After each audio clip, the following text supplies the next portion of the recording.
হাত কাটা থাকলে মসজিদের ইমাম সাহেব যত বড় পরহেজগার হোক হঠাৎ বেকায়দায় চুরি করে ফেলিছে, এরকম আছে না? ভুল করে ফেললে কত হুজুর আছে বলছে হিল্লা বিয়ে করতে হবে, তা না হলে তোর স্বামী বৈধ হবে না। 2 ঘন্টার মধ্যে বিয়ে, 1 ঘন্টার মধ্যে কাজ সেরিয়ে তালাক দিয়া শেষ। আছে না নাই? আল্লাহর ওলি দাড়িওয়ালা দেখেই মনে করেন না পীর সাহেব, মনে করা যাবে? তো এই ভুল যদি করে হাতের কবজি থাকবে না। এখন ওর আর কোনো জায়গায় ইমামতি হবে আর ইমামতি হবে না। আমি বলেছি যদি হাত কাটার আইন কায়েম হয়ে যেত আজ থেকে 3 মাস আগে, তাহলে এই বাংলাদেশ হয়ে যেত এক হইতে বাংলাদেশ। কয় হইতে বাংলাদেশ? এক হইতে বাংলাদেশ। মেম্বার থেকে শুরু করে ওয়ার্ড পর্যায়ের নেতাকর্মী থেকে শুরু করে একেবারে রাষ্ট্রের সর্বোচ্চ স্থান পর্যন্ত একটারও হাত খুঁজে পাওয়া যেত না। পাওয়া যেত, কারণ তারা আমাদেরকে শিখালো বড়ই দিয়ে ইফতার করতে হবে আর কুমড়া দিয়ে বেগুনি বানাতে হবে। আমাদেরকে শিখালো কাঁঠাল দিয়ে গোশতের অভাব পূরণ করতে হবে, বার্গার বানাইতে হবে। আমাদেরকে শিখালো কাঁচা মরিচ শুকাই রাখতে হবে, বর্ষাকালে পানিতে দিলে ওরা খাবে। ঠিক না বেঠে? সব শিখালো। আর ওনারা আমাদের এইগুলো শিখায়। দেখেন ওনাদের বাড়ি কোথায়, যদি খোঁজ নেন বেগম পাড়ার কানাডায় বাড়ি আছে না নাই? ছেলে পড়ে কোথায়? আমেরিকায়। মেয়ে পড়ে কোথায়? লন্ডনে। আর ব্যবসা করে কোথায়? দুবাইয়ের আবুধাবিতে। ওই বুর্জ খলিফায় ওখানে তার শপিং মল আছে। তারপরে যদি একটু সর্দি লাগে চিকিৎসার জন্য চলে যায় সিঙ্গাপুর মাউন্ট এলিজাবেথে। আর যদি বেড়ানোর শখ হয় পিকনিক করার জন্য যায় থাইল্যান্ডে। আর আমাদের বলে আপনারা বড়ই দিয়ে ইফতার করবেন। ঠিক না বেঠে? আমরা বড়ই দিয়ে কেন ইফতার করব? এই দেশে এত উন্নয়ন, টানেল হলো, পদ্মা সেতু হলো, মেট্রো রেল হলো, ট্রেন হলো, বিমানবন্দর বেড়ে গেল, কত উন্নয়ন। আর এই উন্নয়নের মাঝে আমরা কেন বড়ই দিয়ে ইফতার করবো? বুঝাও, কথা কয় না? এই দুর্নীতিবাজেরা বড়ই দিয়ে করতে বলেছে, এই জন্য খেজুরগুলো সব ওগের মধ্যে পড়ে। কথা কয় না? খেজুরগুলো সব খায়, আচ্ছা মতো খায়, নিজে খায়, শালিরে দেয়। অনেক মেম্বার আছে বিধবা ভাতার কার্ড শালির নামে দিয়ে বসে আছে। জিজ্ঞাসা করা হলো, গো মেম্বার আমার এলাকার বিধবারা কার্ড পায় না, আপনি কেন শালির নামে দিয়েছেন? কয় আমার শালিও বিধবা, তুমি কি জানো না? কয় আপনার শালি বিধবা কি করে? কয় যার স্বামী নেই সেই তো বিধবা। তা আপনার শালির স্বামী নেই কেন? বলছে এখনো বিয়ে করিনি। এখনো বিয়ে করিনি, তার কারণে ওর শালির স্বামী নেই, আর এই কারণে বিধবা। শালির নামে কার্ড মেরে দিল। এইগুলো যদি ধরা খেয়ে যায় হাতের কবজি থাকবে না। আর হাতের কবজি যদি না থাকে 5 বছর পরে যদি এসে বলে আবার এসেছি, খেলা হবে, আপনারা বলতেন হবে না। কারণ এখন খেলা হবে ক্রিকেটের ব্যাট ধরবা কি করে? ঠিক না বেটে? এখন আর 4 ছক্কা মারতে পারবা না।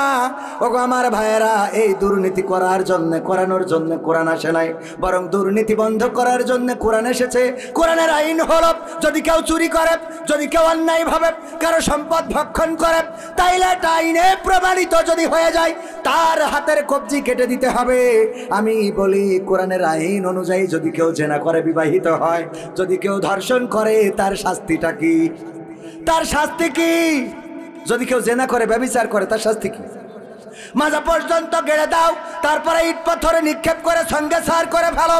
ওগো আমার ভাইয়েরা, আজকে যদি আল্লাহর জমিনে আল্লাহর দিন কায়েম থাকতো, কবির বিন সামাদ যদি জেনাকার হতো, আর এটা যদি ধরা খেয়ে যেত, প্রমাণ যদি হয়ে যেত, সাক্ষী প্রমাণের ভিত্তিতে কবিরের শাস্তি হতো।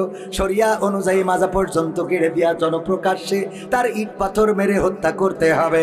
এখন এইভাবে মাইকিং করা হতো, পোস্টার করা হতো, প্রচার করা হতো, বলা হতো ওগো শৈলকুপাবাসী সবাই আসো, দেখো জেনা করার শাস্তিটা কি, ব্যভিচার করার শাস্তিটা কি। তবে যদি অবিবাহিত হয় শরিয়াত অনুযায়ী তার শাস্তি হলো 100 বেত্রাঘাত। যুবকদের জন্য একটু ছাড় ছড় আছে না নাই? বিবাহিতদের জন্য নাই।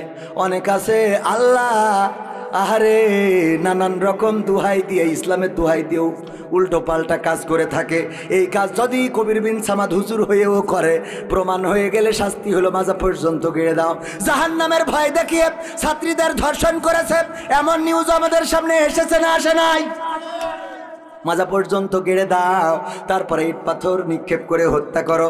এইটা দেখার পরে আগামীর দিন আসছে লাইলাতুল ফেব্রুয়ারির দিন।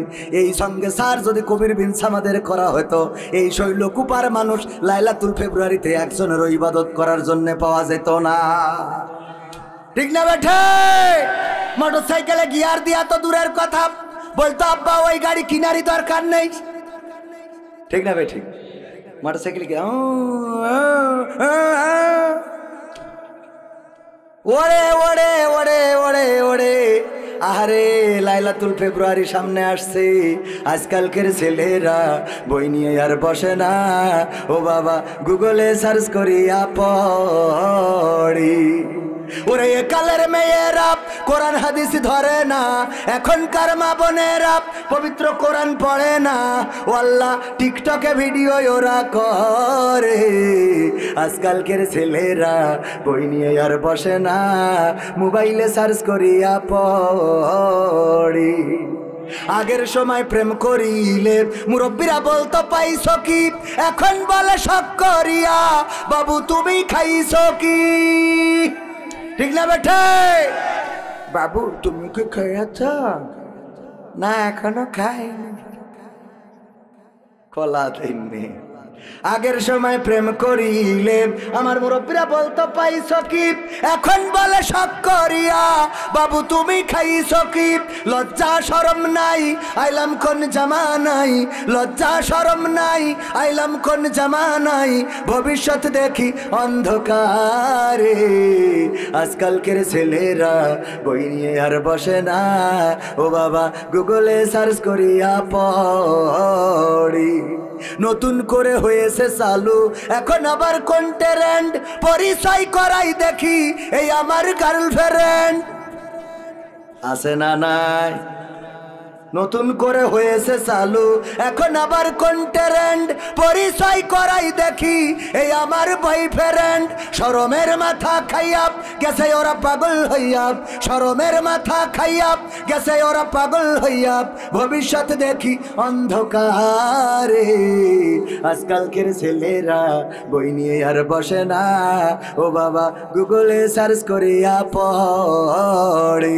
ওরে শৈলকুপার মা বোনেরা সবাই না অনেকেই কোরআন হাদিস পড়ে না, ও আল্লাহ টিকটকে ভিডিও ওরা করে। কথা ঠিক না বেঠে? অনেকেই বলবেন হুজুর এই কথা আমাদের শোনার দরকার কি? অনেক মুরব্বী পার্সন আছে, আমি এটা শুনে লাভ কি?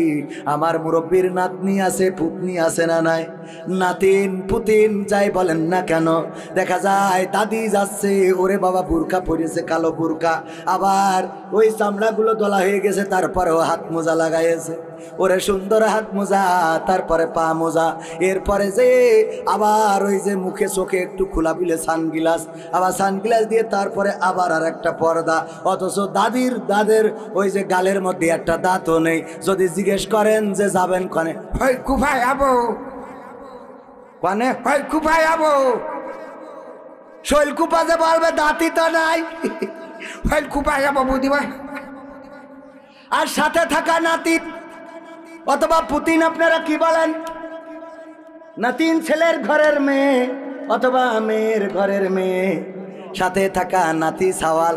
এই নাতি সাওয়াল নাতিন মেয়েটা যদি থাকে, যদি হেল্পার না বোঝে যে কনে বলতেছে, নাতিন সে আহা বুঝতে পারছেন না, আমার দাদি বলছে শৈলকুপায় যাবে। ঠিক না বেঠে? বসবে কি করে? একেতে দাঁত নেই, তারপর আবার তিনটে গেট লাগানো, চশমা পর্দা সব লাগাইনো, এর মধ্যে হয় খুব বোঝা যায় কোন সমাজে আসলাম।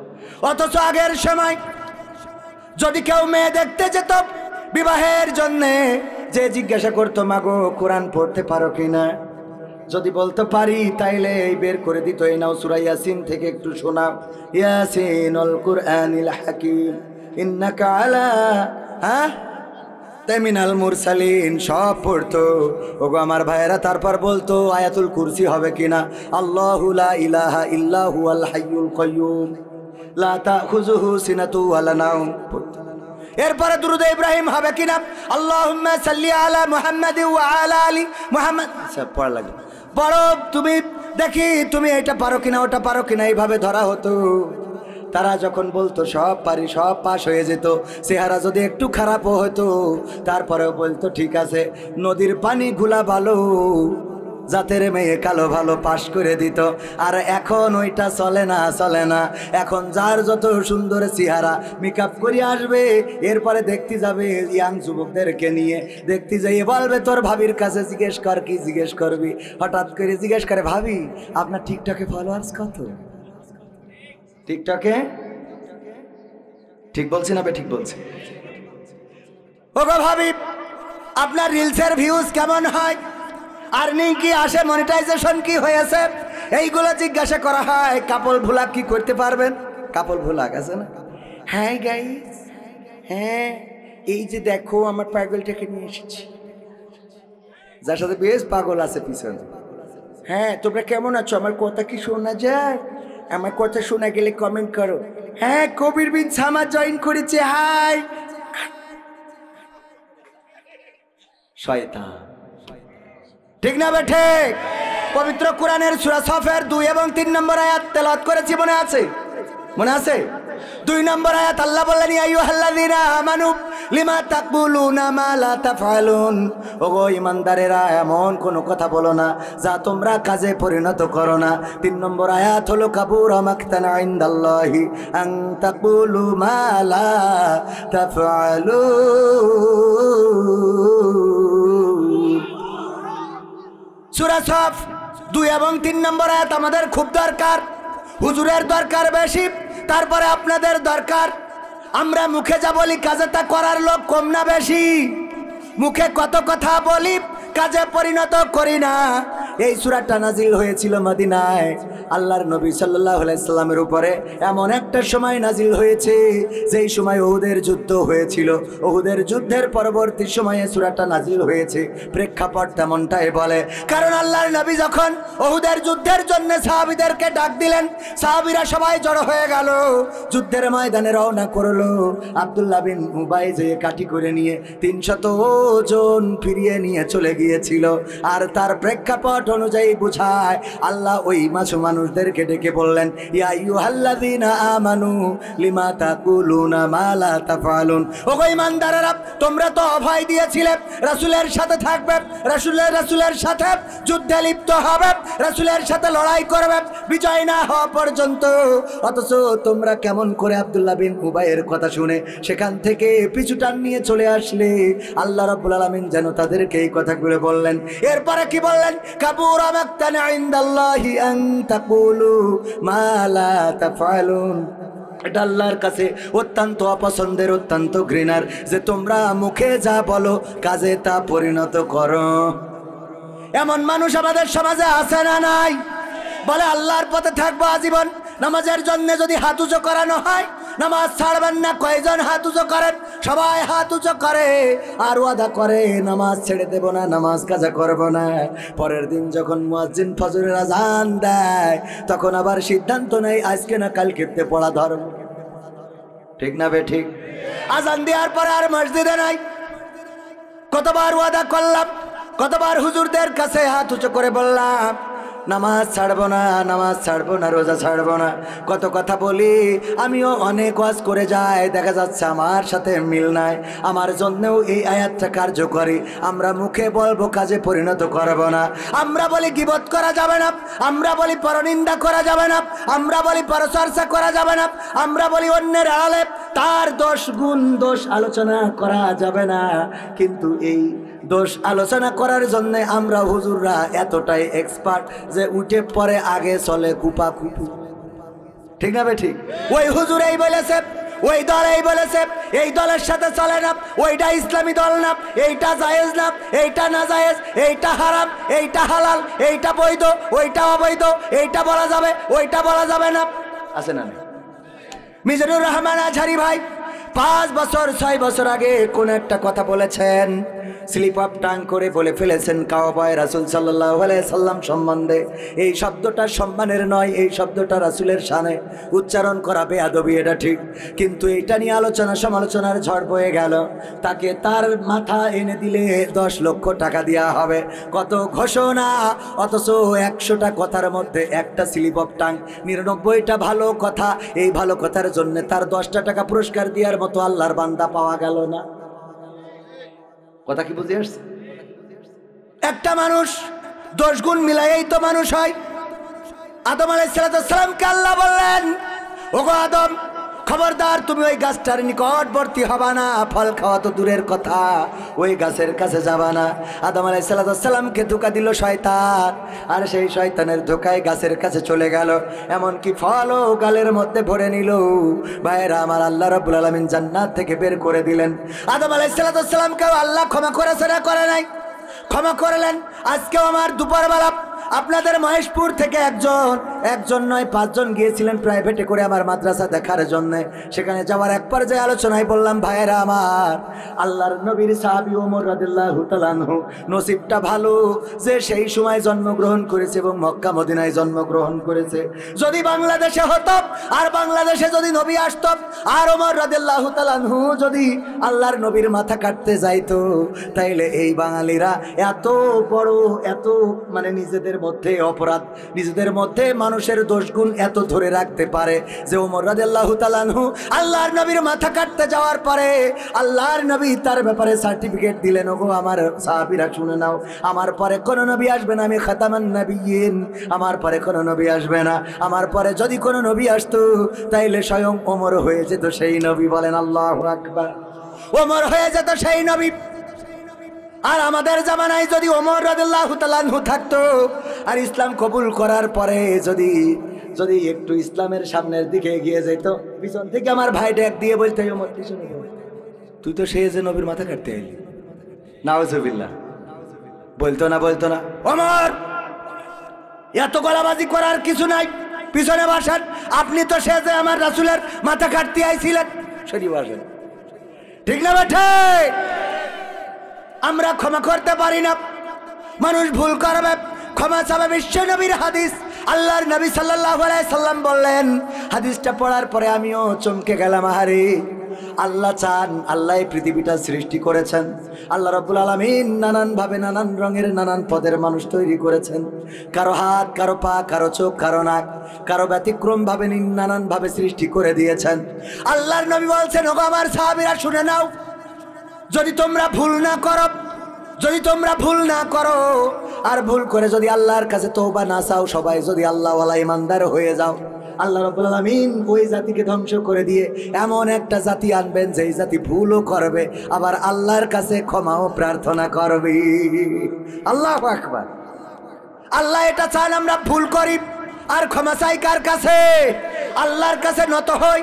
আমরা যেন এমন না হই মুসা আলাইহিস সালামের উম্মতের মতো সিজদা করানোর জন্য গেট করলো যে একটু নিচু করে যেন মাথাটা নিচে করে ঢোকে, কিন্তু এত বেতাড়া ছিল যে ওই মাথা নিচে করে ঢুকাবে, পুরো পা ঢুকায় জাগে, বলছে এত সুযোগ আমাদের কাছ থেকে সিজদা আদায় করা। এরকম হবো আমরা?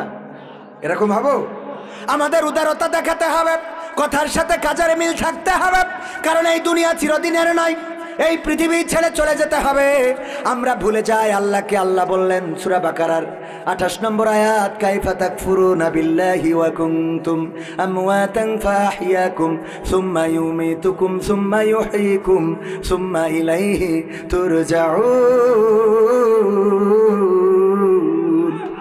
আমার আল্লাহ বললেন, ওগো আমার বান্দারা শোনো, কোন জিনিস তোমাদেরকে তোমাদের মহান রব থেকে ভুলিয়ে দিল, অথচ তোমরা ছিলে মৃত, তোমাদের কোনো জীবন ছিল না, আকার ছিল না, আকৃতি ছিল না। আমি আল্লাহ তোমাদের জীবন দিলাম, আকার দিলাম, আকৃতি দিলাম। এই পৃথিবীতে আল্লাহ চাইলে আমাদেরকে মানুষ না বানায় শিয়াল কুত্তা বানাইতে পারতো না।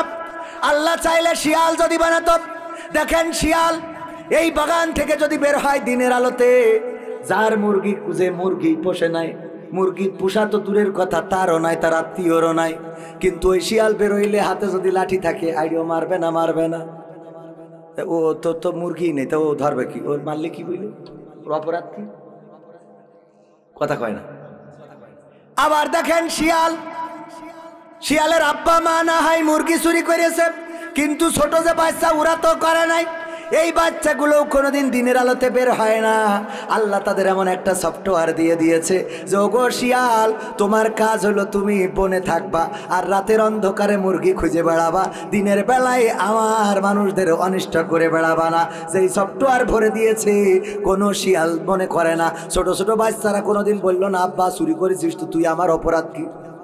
আমলিক তো তুমি করেছ, আমি তো শিবির। মানা হবে? মানবেন কেউ? না, মানা হবে না। দেখেন তার জন্য জঙ্গলটা সেট আপ করে দিয়েছে। আল্লাহ যদি চাইতেন, আমাদের শিয়াল যদি বানাতেন, তাইলে আমরা ওই জঙ্গলে থাকা লাগতো, জঙ্গল থেকে বের হতে পারতাম না। আল্লাহ বাধ্য ছিলেন না আমাদেরকে মানুষ বানাতে। আবার যখন স্বামী স্ত্রীর মিলন হয়, কোটি কোটি জার, কোটি কোটি কোটি শুক্রাণু ছুটা শুরু করে দেয়। ছুটতে ছুটতে আপনি সেই ব্যক্তি, যেই ব্যক্তি ফার্স্ট হয়েছিলেন, অন্য সকল শুক্রাণুকে পিছনে ফেলে আপনি এগিয়ে গিয়েছিলেন। আল্লাহ রাব্বুল আলামিন আপনাকে বাছাই করেছেন।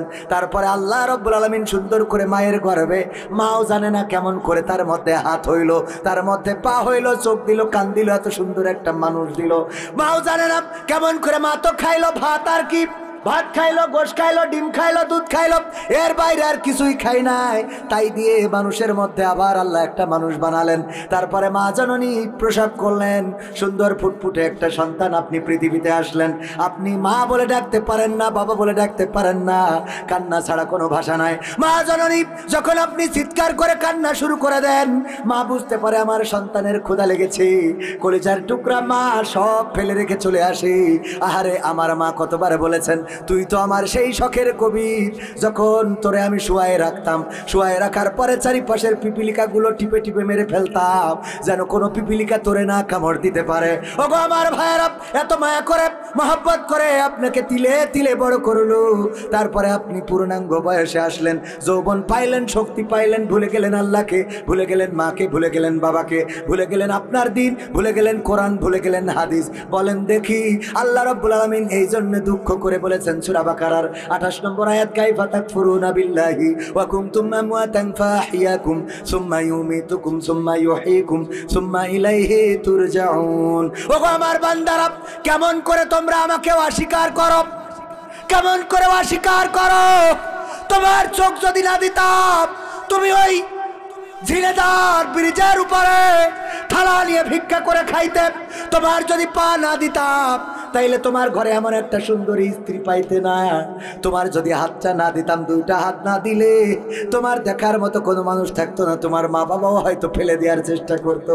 আমি তোমার এত মায়া করে, এত যত্ন করে, এত আদর করে, এত সুন্দর করে বানাইলাম, আর তোমরা কেমন করে আমারে ভুলে গেলে? কোন জিনিস ভুলিয়ে দিল? এখন আমরা যদি আমাদের কাছে প্রশ্ন করি, কোন জিনিস আমাদেরকে আল্লাহ থেকে ভুলিয়েছে? বলেন কোন জিনিস? 1 নম্বর টাকা। 1 নম্বর কি? ঠিক না ঠিক? 1 নম্বর টাকা। 2 নম্বর কি? ক্ষমতা। 2 নম্বর কি? ক্ষমতা। চেয়ারের লড়াই, চেয়ারের বড়াই, চেয়ারের পাওয়ার, এইগুলো আল্লাহকে ভুলাইয়েছে। 3 নম্বর আমাদের নারী। কি সুন্দরী নারী! আহারে, কয় লাইলাতুল কদরের নামাজ পড়তে যাচ্ছি, সবে বরাতের নামাজ পড়তে যাচ্ছি এই কারণে যেন আল্লাহ তোর নামটা আমার বরাতে লিখে দেয়। আরে আল্লাহ, আছে না নাই? ওগো আমার যুবকেরা, ওগো আমার ভাইয়েরা, যেখানেই যাই কিছু কাজ দিই, আপনাদেরকেও কাজ দিতে চাই, করতে রাজি আছেন? 1 নম্বর কাজ, ফকির দেখলে সালাম দিবেন। ফকির দেখলে কি করবেন? দেন আপনারা? ফকির দেখলে সালাম দেন? হ্যাঁ, দোকানে এসে দাঁড়ালি তাকাই না, ভাই আসিছি দরজায়।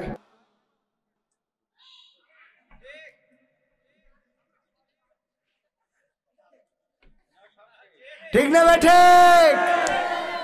আর ফকিররাও তো এখন ফকির নেই, আছে? আমার বাড়ি গেটের সামনে এখনো সে ফকির ভিক্ষে করে। ও যদি আমার এই ওয়াজ দেখে, তাহলে হয়তো ভিক্ষে ছেড়ে দিতে পারে। ও ভ্যানে করে এসেছে, কিছু করে। আর যে ভ্যানের ড্রাইভার, ও হইলো থালা নিয়ে আমার গেটের সামনে এসেছে। আমি বললাম যে, এই ড্রাইভার ভাই, আপনি এই যে ভ্যানে করে ফকির আনিছেন, এইটা না করে আপনি তো এই ভ্যান চালাই ফকির খাওয়াতে পারতেন। তা বলছে হুজুর আপনি বুঝতে পারেননি কে? তা বলছে আমি ফকির নিয়ে আসিনি, ফকির আমার এনেছে। ফকির আমার এনেছে কি করি? বলছে ও ভ্যানও ফকিরির, ও মাইকও ফকিরির, কামলাও ফকিরির, আমিও ফকিরির। কেন? তা বলছে আমার মাসে বেতন 10,000 টাকা, তাই আমি নিয়ে বেড়াই ওর ভ্যান, ওর মাইক, ওর থালা, ওর সব। আমি খালি ও ভ্যানে বসে থাকে চেয়ারম্যান, আর আমি যাই দিদি। আমি বলছি মাইক রেকর্ডিং করা কেন? বলছে অত বলি পারে কিনা। ও বলবেও না, অত বলি পারে কিনা। আর আমি নিজে এখনো ড্রাইভার রাখার টাকা হয়নি, নিজের গাড়ি নিজেই চালাই। কুষ্টিয়ায় আসিছি গত বছরের আগের বছর। বলছে এই হুজুরের আগে নামাই দেন। তো আমি বলছি গাড়ি পার্কিং করবো কনে? বলছে হুজুরের আগে নামান। বলছে বাবা রে গাড়িটা পার্কিং করিয়ে নি, গাড়ি পার্কিং করবো কোন জায়গায় সেটা একটু জায়গাটা দেখাই দেন। আপনি আমার কথা বলতে পারছেন? হুজুর আমার আগে আপনি গাড়ি পার্কিং নিয়ে চেষ্টা করতেছেন। আমি হুজুর, আপনি মানে হুজুরেরই ড্রাইভার। আর আমাদের দেশে গাড়ি একখান কিনার আগে ড্রাইভার ঠিক করে। আরে ভাই নিজের গাড়ি নিজে চালাইলে অসুবিধে কি? এত ভাবের কি আছে? কথা কয় না। গাড়ি কেনার আগে নিজেই ড্রাইভার। আরে বাবা চেয়ারম্যান হলি হ্যাঁ, ওই ড্রাইভারের ঠারে কে উনি পিছন দিকে হ্যাঁ, ঠিক না ভাই? ঠিক। নিজের গাড়ি নিজে চালাও। এর মধ্যে উন্নত দেশগুলোতে সব নিজের গাড়ি নিজে চালায়। প্রধানমন্ত্রী, মালয়েশিয়ার প্রধানমন্ত্রী নিজের গাড়ি নিজে চালাই যে অফিস করে। আর আমরা একটা গাড়ি কিনলি, হ্যাঁ ড্রাইভার সাহেব আসে, কয়দিন পরে দেখা যায় ড্রাইভার ওর বউ নিয়ে চলে গেল। ঠিক না ভাই? ঠিক। কারণ বউ চিন্তা করে তুই গাড়িটাও চালাতে পারিস না, তোর সাথে কি লাভ? তুই বউ চালাবে কি করে? ঠিক তো? তাহলে কাজ 1 নম্বর কি? ফকিরকে সালাম দিবেন। কি করবেন? ফকিরকে সালাম দিবেন। আর 2 নম্বর কাজ হলো আল্লাহ রাব্বুল আলামিন বলেছেন সূরা আসরের মাধ্যমে, ওয়াল আসরি ইন্নাল ইনসানা লাফি খুসর ইল্লাল্লাযিনা আমানু ওয়া আমিলুস সলিহাত ওয়া তাওয়াসাউ বিল হাক্কি ওয়া তাওয়াসাউ বিস সবর। আল্লাহ বলছেন সময়ের কসম, সব মানুষ ক্ষতিগ্রস্তের মধ্যে। কসম কার? সময়ের। কসম কার? সময়ের কসম, মহাকালের কসম। সব মানুষ ক্ষতিগ্রস্তের মধ্যে, শুধুমাত্র 4টা শ্রেণী বাদে। কয়টা শ্রেণী? 4 শ্রেণীর কাজ যাদের মধ্যে আছে, এই শ্রেণীগুলোর, এই শ্রেণী পেশার মানুষ বাদে। তার মধ্যে 1 নম্বর হলো ঈমান। কার পরে? আল্লাহর পরে। 2 নম্বর কাজ হলো আমলে সলেহ। এই আমলে সলেহের একটা কথা এই বছর আমি একটু বলার চেষ্টা করতেছি। আমলে সলেহ করবেন কিভাবে? এই শীতের সময় অনেকের পায়ে জুতা নাই, ছোট বাচ্চা, শিশু, গরিব মানুষ ঠান্ডা পায়ে ঘুরে বেড়ায়। এক জোড়া পঞ্চ কিনতে 50-100 টাকা লাগে। এটা কিনে দেওয়া যায় না? এটা কিন্তু আমলে সলেহ করা যাবে ইনশাআল্লাহ। এটা করবেন। এরপরে কি করবেন? বাজারে যদি যান, যদি দেখেন কোনো দোকানদার 2টা পেঁপে নিয়ে বসে আছে, 1 তাড়া পুঁই শাক অথবা অল্প কিছু মেচড়ি এই জাতীয় কিছু নিয়ে আসে, ওই দোকান থেকে ওই কাস্টমার, ওই দোকানদার থেকে তেমন কেউ কিছু নিতে চায় না। কারণ কি? ওর কাছে অল্প জিনিস রয়েছে। ওর বাড়িতে হয়তো একটা পেঁপে গাছ ছিল, পেঁপেগুলো বড় হওয়ার পরে বলল 2টা পেঁপে বাজারে নিয়ে যায়, যদি বিক্রি হয় কিছু বাজার করে নিয়ে আসবো। এই চিন্তা করে পেঁপেগুলো নিয়ে গিয়েছে বাজারে। নিয়ে যাওয়ার পরে আপনি দেখলেন এর কাছে মাত্র 2টা পেঁপে, এর কাছ থেকে কেনা যাবে না। অথবা দেখা গেল কোনো মা বোন একটা পুঁই শাকের বান দিয়েছে। পুঁই শাকের, আপনারা কি বলেন? বান তো? পুঁই শাকের বান দিয়েছে। কিছু পুঁই শাক কেটে দিয়ে বলল, ওগো আমার স্বামী এইগুলো বাজারে নিয়ে যাও, বিক্রি করে যদি কিছু পয়সা হয় তোমার সন্তানের জন্য খাতা কিনতে হবে, পেন পেন্সিল কিনতে হবে, নতুন বছর এখনো এইগুলো কিনে দিতে পারলাম না, দেখো বিক্রি করে কিনে আনা যায় কিনা। ওই 2 তাড়া 3 তাড়া 5 তাড়া পুঁই শাক নিয়ে যে বসে থাকে, ওর কাছ থেকে তেমন আমরা কেউ কিনতে চায় না। আমরা যাই যেই দোকানে বেশি আছে সেই দোকানে। বলেন ঠিক না বে ঠিক? যেই দোকানে বেশি সেই দোকানে। অথচ আপনি যদি এই দোকান যে 2টা 3টা তাড়া পুঁইশাক নিয়ে এসেছে, ওর পুঁইশাকগুলো দরকার নাও লাগে, তাও যদি কিনে নেন, ওর বাড়ি, ওর বাচ্চার জন্য কলমের টাকাটা হয়ে গেল, ওর বাচ্চার জন্য খাতার টাকাটা হয়ে গেল। হতে পারে হয়তো স্ত্রীর ব্লাউজ ছেঁড়া, হতে পারে একটা শাড়ি, বা মায়ের জন্য ওষুধ কিনতে হবে, টাকা নাই। মা বলতেছে বাবা ওই পেঁপে গাছ থেকে 3টা পেঁপে পেড়ে নিয়ে যেয়ে বিক্রি করে আমার জন্য একটু দেখো ওষুধ কিনে আনা যায় কিনা। আপনি চিন্তা করলেন এর কাছ থেকে কিনবো না, মাত্র 3টা পেঁপে, অথচ এর মধ্যে তার মায়ের ওষুধ দোকান আছে। এই চোখটা দিয়ে দেখবেন, এই চোখ দিয়ে দেখে এই কাজগুলো করবেন। টাকা হয়েছে ব্যাংকে রেখেছেন, লাভ নাই। কিছু কাজ যদি করতে পারেন আল্লাহ রাব্বুল আলামিন আপনার উপরে খুশি হয়ে যাবেন। একজন মুসি জুতা খালি করে 50, 30 টাকা, 20 টাকা, 50 টাকা। আমার লেখা গানের বই আছে, যারা নেবেন সংগ্রহ করতে পারেন, আমাদের ক্যামেরা এডিটর পার্সন আছে, ওনার কাছ থেকে সংগ্রহ করতে পারেন। ভাইয়েরা আমার, তো এই যে ছোট্ট ছোট্ট কাজগুলো নাজাতের ওসিলা হয়ে যেতে পারে, বলেন সুবহানাল্লাহ। শীতের সময় একটা কম্বল বেশি দাম না, একটা কম্বল যদি অসহায় মানুষকে দিতে পারেন, দেখবেন অনেক মানুষ আছে ঝিনাইদহ শহরে, উপরে শেখ হাসিনা, নিচেই খালেদা জিয়া নিয়ে শুয়ে আছে। বুঝেননি কি কন্ত? হ্যাঁ, ফেস্টুন ব্যানার, শেখ হাসিনা উপরে, নিচে খালেদা জিয়া। এই ব্যানার এনে একটা বিছাইছে, একটা গায়ে দিয়েছে, এই নিয়ে শুয়ে আছে। ঢাকা শহরে অ্যাভেলেবেল, ঢাকা শহরে অ্যাভেলেবেল এই কাজগুলো। ভাইরা আমার, ওদের যদি একটা কম্বল দিতে পারেন, দেখবেন কি খুশি। এই খুশি আপনি টাকাতে কিনতে পারবেন না। কবির বিন সামাদরে হাতির গোশতে ভাত খাওয়াইলে এত খুশি হবে, কারণ প্রতিদিনই তো খায়।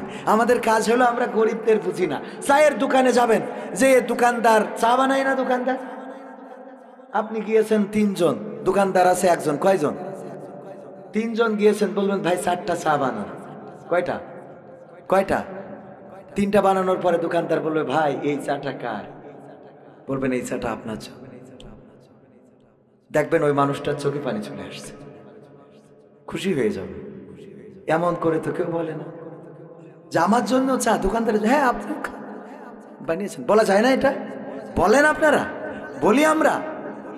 আরে এই ছোট ছোট কাজগুলো নাজাতের ওসিলা হবে। পরকালে আল্লাহ এটাই খুঁজবেন, আপনি আমল দিয়ে পার পাবেন না।